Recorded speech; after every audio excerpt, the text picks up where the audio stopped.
Hello again, everybody. It's Gail DeLuca at White Fox Beads, and this is another video to go with the book Czech Glass Inspirations, which I wrote along with my dear friend Ann Dilker.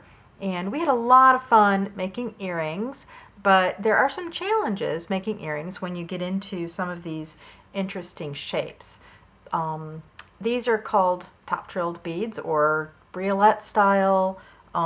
Basically what happens is instead of the hole going up and down through the bead, it goes across. So that if you try to string it on a head pin, it does something like that. And you don't want it to hang, well, maybe you do, but generally we want to try and hang it, like drop style, like that. Okay. So there's a way to do this, and it's called a Briolette wrap, and I'm going to show you how to do that.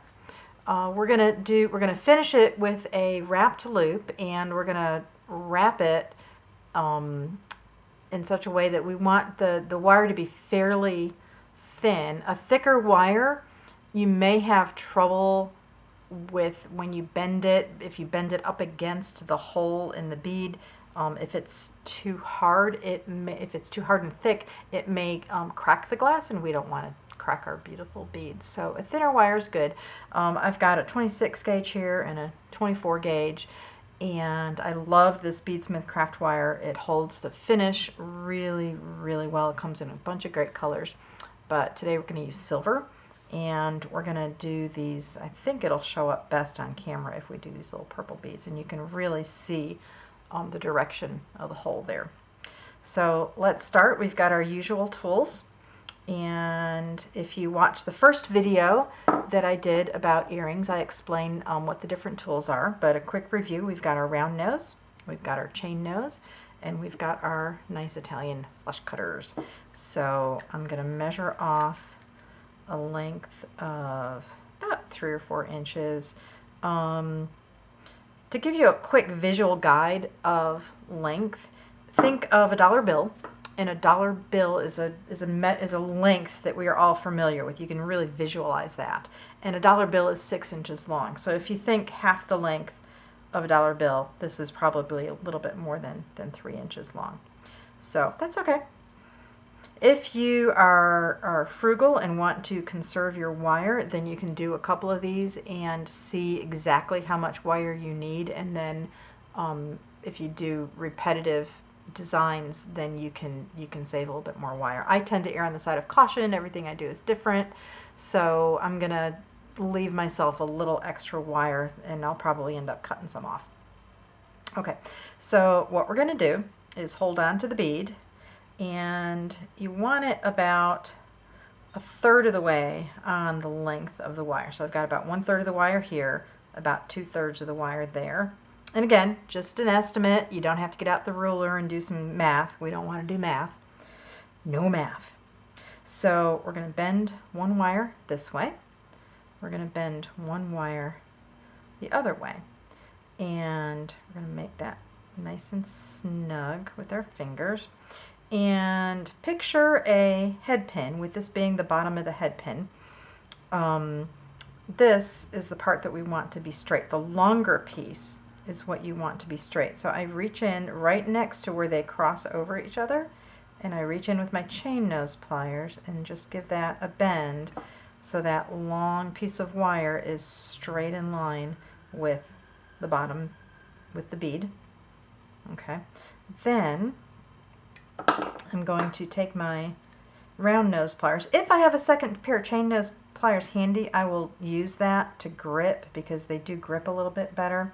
In fact, let me go ahead and do that, because it's going to work better. Hold on, I'm going to pause.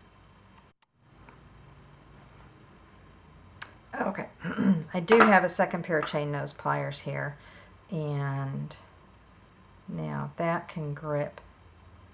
See, the thing is, when you're gripping wire, I'm going to pause and do a little bonus tutorial here. When you're gripping wire, if you can grip with your chain nose, you've got a flat surface, so you're actually going to have more of your tool in contact with the wire than you do if you use your round nose. If you think of a circle, here's your circle, and if you're gripping with the circle, only one point right here is going to be in contact with the wire, and that's going to give it the opportunity to slip and slide around. But if you've got flat nose pliers, you're going to have this whole surface area. This whole surface area is going to be in contact with the wire. So that is going to give you a better grip. So grip, when possible, with your chain nose pliers. And I want to grip it in such a way that I've got a hold of both wires and that they are crisscrossed over. This takes a little practice. And now, remember from the first video, the tip of the wire with the tip of the pliers. I'm going to start wrapping this around that longer wire. And just 2 to 3 wraps. That's all you need.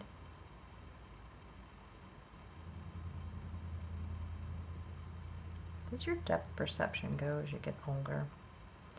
There we go. Not that I'm getting any older. I'm going to reach in with my flush cutters, flush side toward the wire, the beadwork, and trim that off. And there you have a Briolette wrap.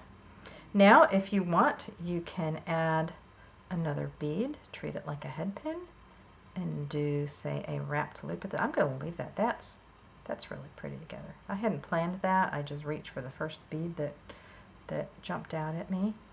And we're going to review a wrapped loop. You grip, leave a little space for your wraps, turn the pliers, keep your grip the same. You want to keep your grip the same. You don't move your hand, you're just moving the pliers and loosening your grip on the wire. And then bend the wire over the top of the pliers.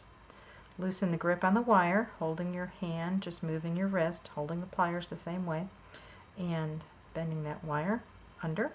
Now I'm going to hold those pliers closed so it keeps grip in the wire, and switch hands. And now I'm going to grab the tip of the wire with the tip of the pliers and do my wraps at the top. 2 to 3 wraps, and that's just about the right amount of space. Reach in with my flush cutters. I want the flush side toward the wraps, and there is a very nice little Briolette wrap. And then attach that to an ear wire and you are all set to go for an earring. So this is one style of Briolette wrap. You can use that for things like dagger beads. You can use it for these paddle beads or puppy dog ears, sometimes I see them called. You can do them for little leaf drops where the hole is drilled that way. I'm going to show you another style of wrap that's a little bit more decorative and a little bit more free form, and you can have a lot of fun with it. There's a picture in the book of a pair that I made like this that I really enjoyed using. I'm going to use the 24 gauge for this, and I never know how much wire this is going to take, so I'm going to use about 1 foot. I think these bead mats are roughly 1 foot. And that's probably way too much wire, but you know, like I said, I'd rather have extra wire to use for something else that I trim off than not have enough wire and have to start over again. So pretty much the same principle, except this time we're going to crisscross like so. And now I'm going to grip at the crisscross with my one pair of chain nose pliers.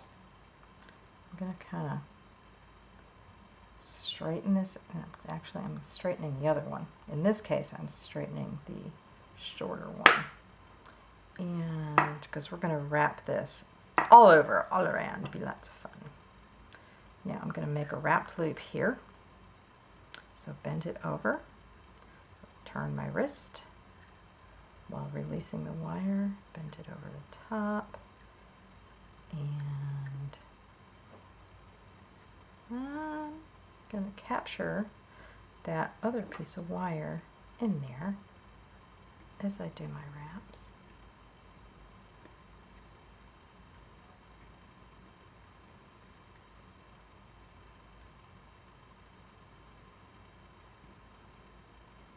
And then at some point, after I've done a few wraps, I'm going to come in and with the flush side of the flush cutters toward the beadwork. Now here I want to be careful not to cut one of these other wires. I'm just cutting this little tail off like so, and that's going to be covered up here in a second. Now I'm just going to use my hand, no tools, just our hands, and I'm just going to start wrapping, and I'm going to work my way down, and I'm going to cover all of that empty space. And it's starting to get a little too coily looking. I don't want it to look all neat and orderly. That would be boring. I want to kind of come around like this and get a little crazy with it. Now, if you are using, say, a sterling silver wire, one of the things you can do is after you do all this is you can patina the wire, or maybe a natural copper wire. These craft wires from Beadsmith are so tarnish resistant that you can leave these in liver of sulfur for a day and it won't tarnish. It won't patina. I've tried this. I know it doesn't work. So you need sterling silver if you want. You can darken it and then bring up the highlights. So, but this gives you that nice shiny finish. But look at that nice freeform designer type look that you might see in a catalog where they want a lot of money for these earrings. I'm going to trim that off. I bent it. I've got that little tail that's bent in, and I'm just going to tuck that in and hide it in that. And there you have a nice, beautiful freeform style Briolette wrap on a paddle shaped bead. All right, that's it for the earrings tutorials, guys. I thank you so much for your time watching and appreciate you.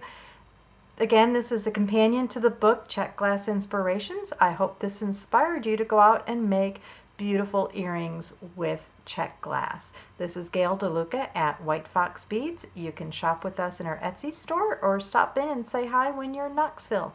Thanks.